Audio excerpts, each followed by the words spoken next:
this is the issue that concerns me, is that you're only going to be looking at the truth from one perspective.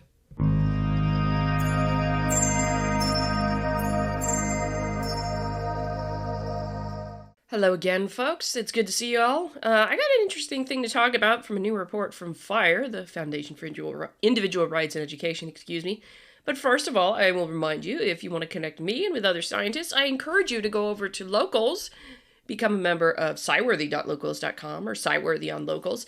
Sciworthy actually does nonpartisan science journalism, so actually if you are a supporter, you're actually also supporting them and their ability to do nonpartisan science journalism, so I highly recommend it. But also, as a supporter on sciworthy.locals.com, you can connect and chat with me and other scientists. So, along with other folks who are just geeky about science, and we have all sorts of fun little conversations on science issues and things going on in higher education. So I encourage you to go over there. The way Locals works, if you can be a member of any community for free. If you want to be a supporter, though, that gives you more access, of course, because you can post, you can comment, you can post, you can comment, you can get involved in other things going on a community. If you become a supporter of that community, supporting Sciworthy as a community is as little as $3 a month, which is really, really easy and affordable. I am a supporter myself. I'm actually not making any money off of it. I just think it's a great community, so I encourage you to be a part of it, and I am a part of it myself. So that's it. I encourage you to go over and support sciworthy.locals.com. Sciworthy on Locals at sciworthy.locals.com. I think, does it have it? Oh, yep, you can create your own Locals account there. So anyway, with that in mind, this came out very recently from the Foundation for Individual Rights in Education, and it's right in my ballpark of things I like to talk about related to higher ed, because as I have always said, higher ed is the place where we train the next generation of scientists. So things going on in higher ed are incredibly important. And whatever you think of FIRE did put together a very interesting report they called Scholars Under Fire, which had to do with the targeting of scholars for ideological reasons from 2015 to present. If you're going with the colloquial, we are talking about incidents of cancel culture is what we're dealing with here, which is, of course, just getting together and trying to cancel somebody, get rid of their job, their livelihood, and all that, because, well, you don't like something they said. Something very innocuous they said, which is very unfortunate. But anyway, let's see. So this was a great report they just put out. I think this came out last week, and of course I was sick last week, so I couldn't really talk about it. Let's see. Scholars have... This is from the executive summary. So there's a couple of key things I want to focus on that has to do with students and the like here. Scholars have long been targeted for sanction by ideological adversaries. However, some worrying trends are emerging. Current research reveals that since 2015, targeting incidents are on the rise and are increasingly coming from within academia itself, from other scholars, and especially from undergraduate students. And yeah, we're going to see that in a second. It is amazing how much it comes from undergraduate students. These incidents take a multitude of forms, including demands for an investigation, demotion, censorship, suspension, and even termination. There's actually one worse in here that we'll get to. There's one thing worse than termination, which is extremely sad. The research documents the ways and reasons that scholars have faced calls for sanction, how scholars and institutional administrators have responded to different forms of targeting, and what, if any, sanctions have ultimately faced in response, to these targeting incidents from 2015 to the present, up and including July 31st, 2021. So 2021 is an incomplete year of data, but I don't know, if they started in fall 2015, then, it would be academic year, so actually that would work. But anyway, findings of this report include, here's the thing that's really quite a shocker. Over the past 5.5 years, 426 targeting incidents, 3/4 of them have resulted in some form of sanction. Because half have occurred because of inquiry or practices, just doing your day job kind of thing. Most often targeted for speech involving race. Say hi to your critical race theory kind of thing happening right there. Let's see. So let's go down. I'm going to get into some of the details with this just to make a couple of points. A scholar is any individual who engages or in acts of scholarship within the academic domain, has an official affiliation with a college or university. This includes teaching at a college or university, conducting research, and submitting the findings to the peer review process and/or discussing peer-reviewed scholarship at professional academic events. For the purposes of this database, a scholar based on this definition includes professors, lecturers, postdoctoral researchers, research fellows, scholars at universities or university-affiliated research centers, attending physicians, graduate students, and medical trainees. We exclude deans and other administrators who have never held a faculty position, as well as researchers working from non-university affiliated organizations. So this is specifically about what's going on in the university, and actually includes quite a range. I thought when I initially read this, because I glanced over this part, that they were just referring to professors, but this is actually including folks like myself who do just research all the time. I'm a research scientist. I'm not a professor. So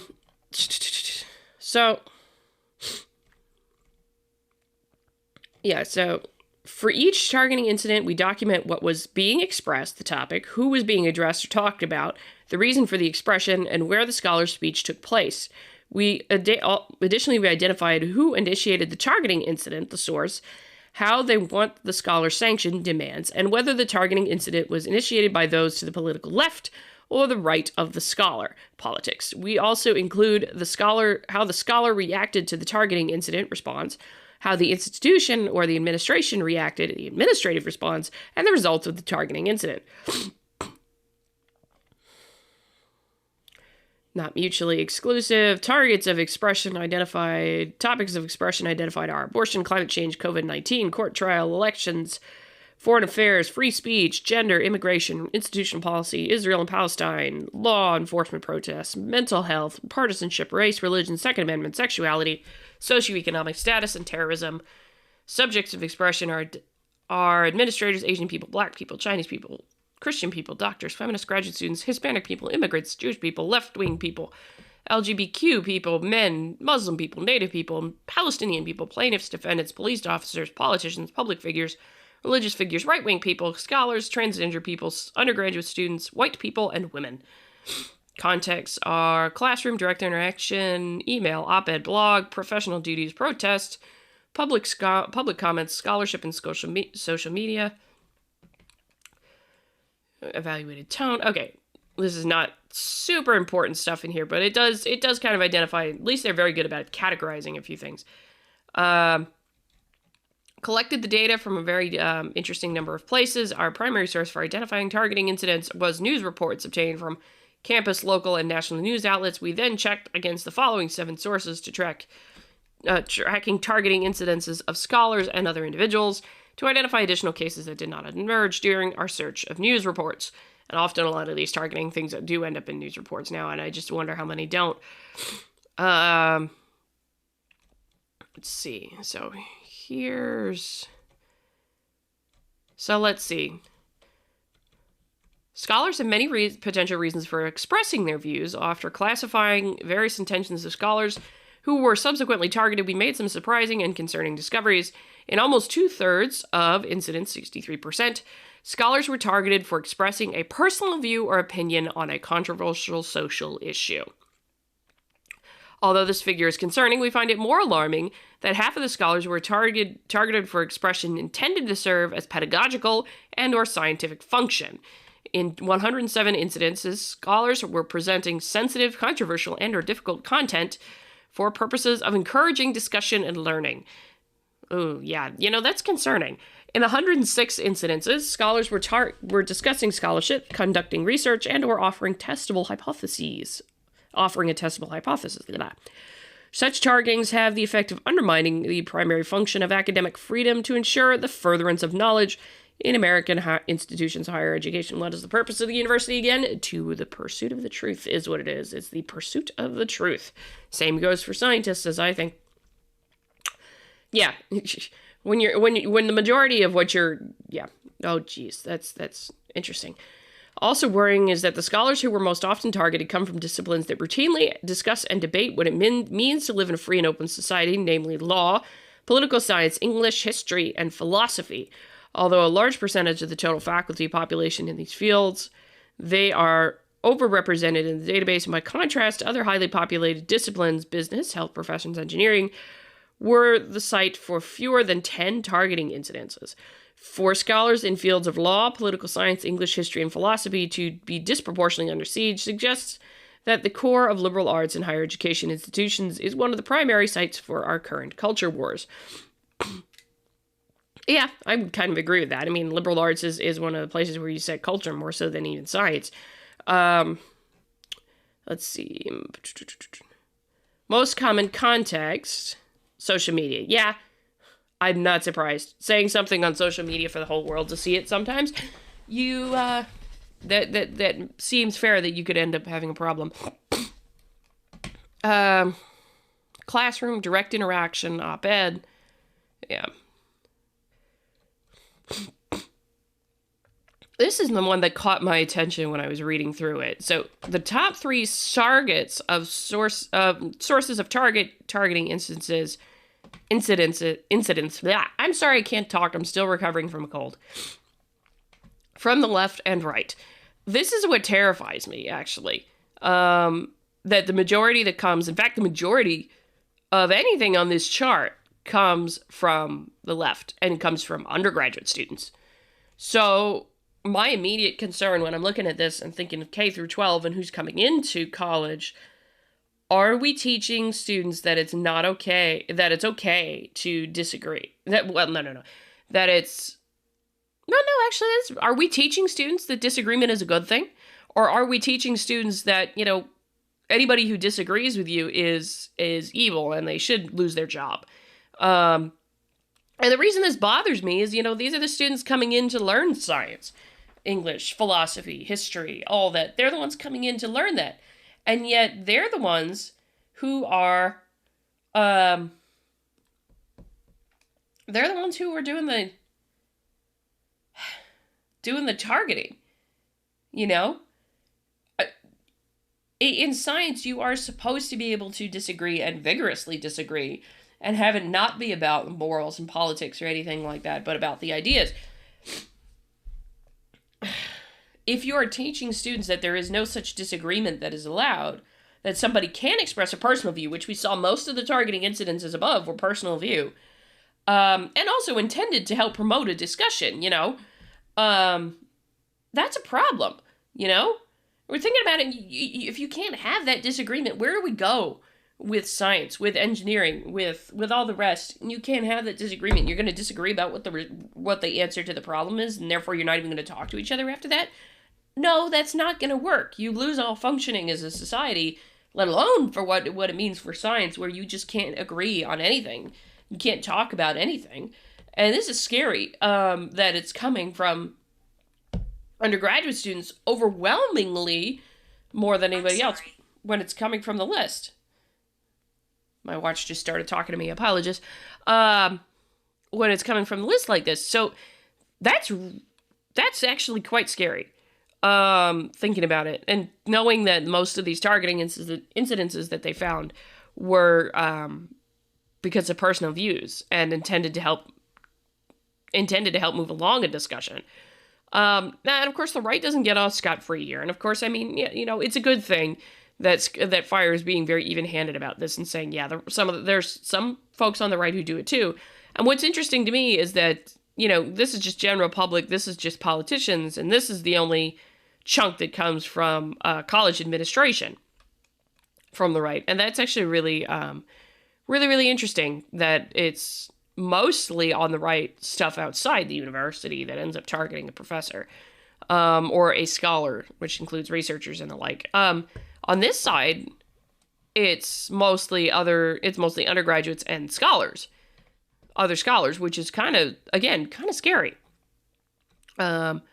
Which, given that their actually, I got to make a bone to pick here with FIRE.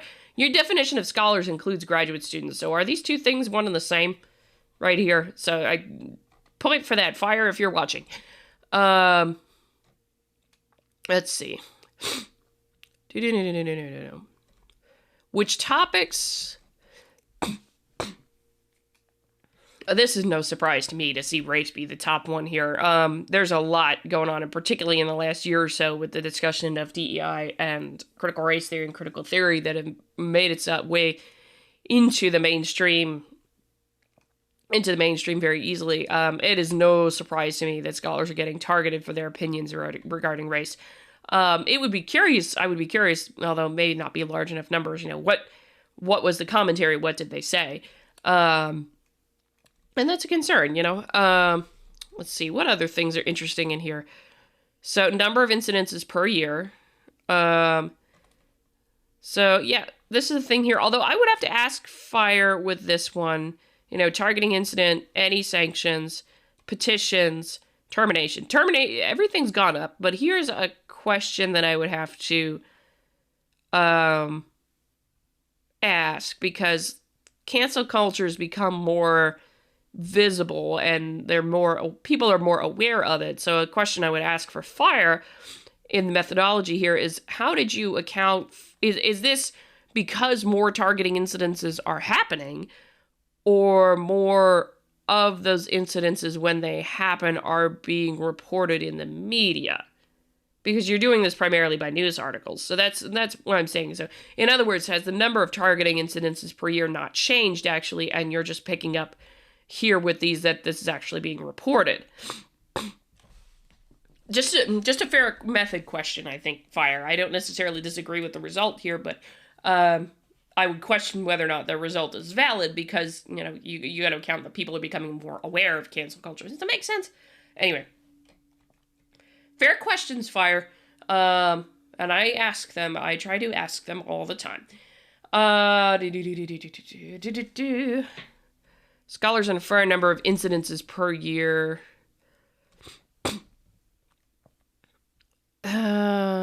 Yeah, I think this is who is the source of many of these incidences. And again, this is terrifying to see that it's undergraduate students who are doing this, more than any other group here. Yeah, that's particularly shocking. And again, it makes me wonder, what are we teaching students in K through 12? Are we teaching them that they're going to run into people who disagree with them, and that's okay? Or are we teaching them if anybody disagrees, they're evil, they're wrong, if they have a controversial opinion, they should be, banned or whatever? You got to not teach them that. You got to teach them that, free speech is a good thing in K through 12, and critical thinking, or actually, perhaps another way to say it is active critical thinking, not the critical thinking of critical theory kind of thing where you're just problematizing everything, but you're actually thinking about, what's the ramifications, asking questions, all this kind of stuff. You need to be teaching more of that and how to think. But let's see, political motivations, number of targeting instances from the left or right per year. So yeah, I mean, the right does it too. Certainly not as frequent here, and although I'm wondering what the heck this blip is about in 2017, to be honest. I don't know what happened there. Yeah, but there was a lot more from the left, apparently, in 2020. And you gotta remember what was going on in 2020 between the pandemic and the death of George Floyd. I'd imagine there was a tremendous amount that started happening later in that year. So yeah, there's 2/3 result in some form of sanction. I don't know that I would call an investigation a sanction. I mean, they're just trying to figure out if that's a thing here, but termination is not a good thing to have. Suspension, reinstatement's a good thing here if you have your thing be reinstated.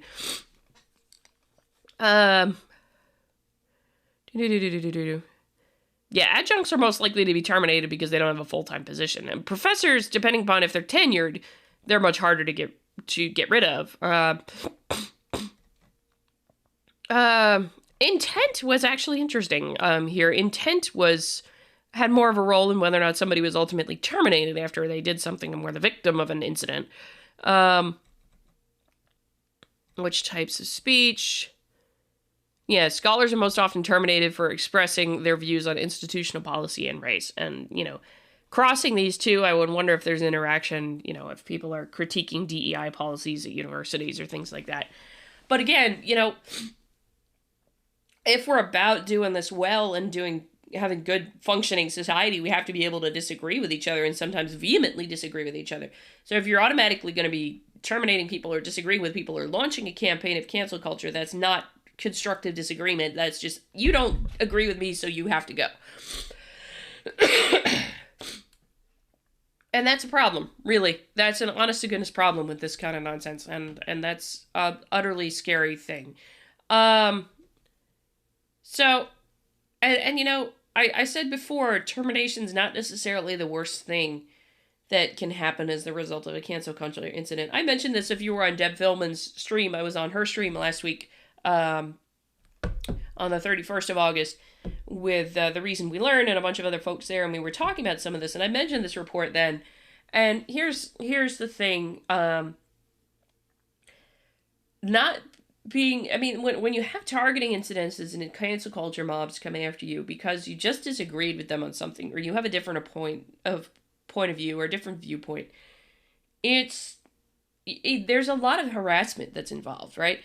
And that's where it gets really, really concerning to me, that, you know, you're harassing somebody, you're trying to get them to lose their job, but there's only so much of that some people can take. And I hesitate to talk about this, but it needs to be talked about. They have one case study down here, and I'm glad they put it in here, because I remember reading about this when it happened. Professor Mike Adams, criminology professor at the University of North Carolina, Wilmington, was targeted in 2 separate incidences by students and members of the public to his political left, who created and signed 4 petitions totaling 58,742 signatures against him. The first incident occurred in 2016 when Adams was targeted for publishing and subsequently tweeting about an article titled "A Queer Muslim Jihad," in which he doubted the ability of a student to be both Muslim and a member of the LGBTQ community. Undergraduate students petitioned for his removal from the university. In response, the chancellor released a message reminding the campus that the university does not regulate or respond to opinions from students and faculty, but that if anyone feels harassed or discriminated against, they should report it. Adams, pleased with the institution's response, told a local news outlet, "Excellent, this chancellor gets it. This first incident resulted in no institutional or self-imposed sanctions." Okay. And admittedly, that response that the university gave the first time was the right response. Regardless of whatever you think of Adams' comments, I think it might be a little distasteful. Reading some of the folks that I have read, I think it's a little bit distasteful, but it's his opinion. And he's allowed to have it. So, I mean, it doesn't bother me in the slightest, and I don't think you should be necessarily going after somebody for a controversial opinion. You know, antidote to speech is more speech, not necessarily less. And I tend to think if you just censor people who disagree, it doesn't work, because they don't necessarily get rid of those opinions. They just don't express them, and they end up festering in the dark sometimes. A second incident involving Adams occurred in 2020 and resulted in Adams committing suicide. Yes, let me read through this a little bit first, and then I'll give my comment thought on it. Adams was targeted for a series of controversial tweets in which he opposed a Democratic governor's response to COVID-19. This is Governor Roy Cooper is the governor of North Carolina, and was at that time. And he did go for some interesting situations with COVID-19 lockdowns in the state. Criticized women's studies programs and described BLM rioters as thugs. In one petition demanding sanctions, members of the public pledged not to financially support, apply to, or fund the university until Adams was removed. In another 2 petitions, the public demanded his termination. The institution responded by releasing a statement calling Adams' tweets vile and stating the, quote, "University's constitutional obligations and support of free expression do not lessen our disgust when those viewpoints offend or otherwise upset those who read these comments." Adams responded by retiring after he reached a settlement, which was announced by the institution in a Facebook post. On July 23, 2020, Adams was found alone in his house with a self-inflicted gunshot wound to the head after receiving numerous threats, harassment, and other forms of intimidation. That is the ultimate bad outcome for a cancel culture incident. I read that, and I read that last year, and I was horrified when I saw that. That was a lot of news, and I used to live in North Carolina. I don't anymore. But, you know, I was horrified when I saw that. And admittedly, actually, Adams had tenure at the time. And the way UNC Wilmington was, he couldn't be fired because he had tenure. So the university decided to negotiate with him his retirement early because of the amount of bad press the university was getting and all this kind of stuff. Instead of sticking up for Adams and his right to say what he thinks, they basically threw him under the bus and forced him to retire. And they said nothing. To my knowledge, the university said nothing against the amount of harassment and threats and intimidation he received. And I think even after the after he committed suicide, I think the university still said nothing. I don't know that for sure, so somebody else can check me on that. But, you know, there is only so much sometimes for some people in the way of threats and harassment and what have you that you can take. And this is not good to see this kind of thing happen where somebody commits suicide because they express their opinion and all of a sudden they're an evil, hateful person for expressing an opinion. And, you know, it's not right. And this is the kind of thing is like, I can't, if you cannot speak your mind freely, that's just as bad. Here, you're killing yourself in a way if you're not able to speak freely about certain things. And, you know, you're then only, when certain perspectives are not allowed to speak freely, you can then not get a full view of a problem and perspectives to solve a problem, because one perspective might propose a solution, and then another perspective might point out, well, no, what about this, this, and this with your solution? That might be a problem. And vice versa. But if one perspective is shut down because it just, you know, you don't agree with me, this is the issue that concerns me, is that you're only going to be looking at the truth from one perspective. You're only going to be figuring out the truth from one perspective. And so it ends up being very, very narrow. And the pursuit of the truth doesn't survive very long if it's only coming from one perspective. It gets reduced to ideology. And so that's why I'm concerned about things like this, and particularly seeing it come from undergraduates. You know? Are we really teaching them to be respectful of divergent opinions? Or are we teaching them that anyone who disagrees is evil?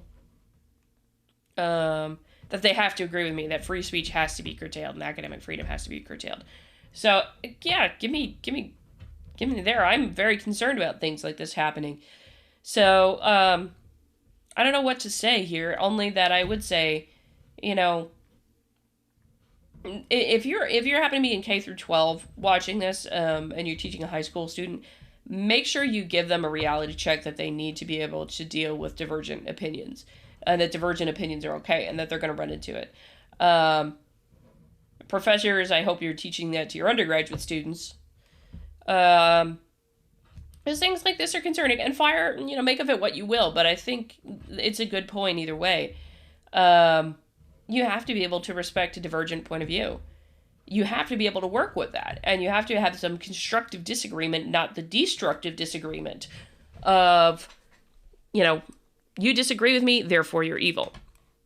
It doesn't work very well in society, and certainly will make for the end of science, because science needs divergent opinions and divergent viewpoints in order to be successful.